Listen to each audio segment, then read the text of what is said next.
अस्सलाम वालेकुम। Doctor Mohammad Riaz veterinary clinic and pharmacy Chowk Shadipur Lahore.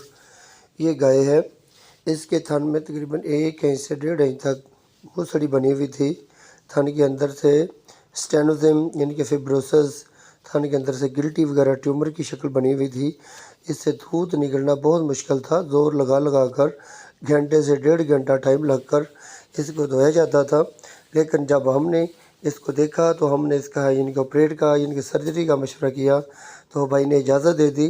तो हमने इस गाय की सर्जरी की कि जो कि इतनी ही बेहतरीन सर्जरी हुई थी कि इसका यानी कि बहुत आसानी के साथ ही जो ट्यूमर के अंदर से गिल्टी बनी हुई थी वो बहुत आसानी के साथ ख़त्म हो चुकी थी, निकल चुकी थी ब्लेड के ज़रिए से। 11 नंबर ब्लेड को हमने इनके सुम के और थन के मुंह के करीब से हमने आहिस्ता से निप्पल के ज़रिए से हमने थन को निप्पल के ज़रिए थन के जो सुम होता है वहाँ से एंटर किया।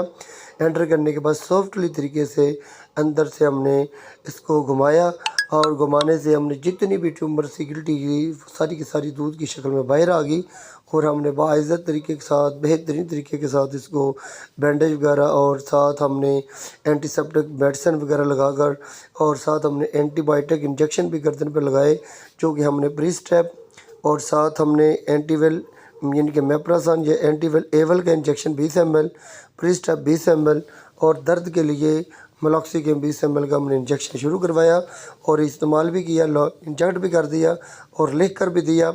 और साथ हमने खाने के लिए 1 पाव नींबू 1 पाव चीनी, यानी कि हमने नींबू और चीनी का इसलिए इस्तेमाल करवाते हैं ताकि थन के अंदर से मज़ीद जो अगर ट्यूमर सी या गिल्टी सी हल्का सा मवाद रह भी जाए तो आहिस्ता आहिस्ता से मुकम्मल तौर पर ख़त्म हो जाता है, जिससे दोबारा थन बंद नहीं होता।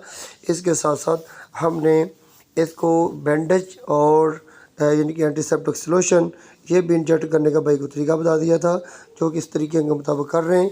और ये हमारा बेहतरीन तरीक़ाकार है थन की मूसड़ी को, थन के अंदर से ट्यूमर को, गिल्टी को, अल्स को, नाड़ को ख़त्म करने का, जिससे थन मुकम्मल तौर पर कंप्लीट तौर पर ठीक हो जाता है।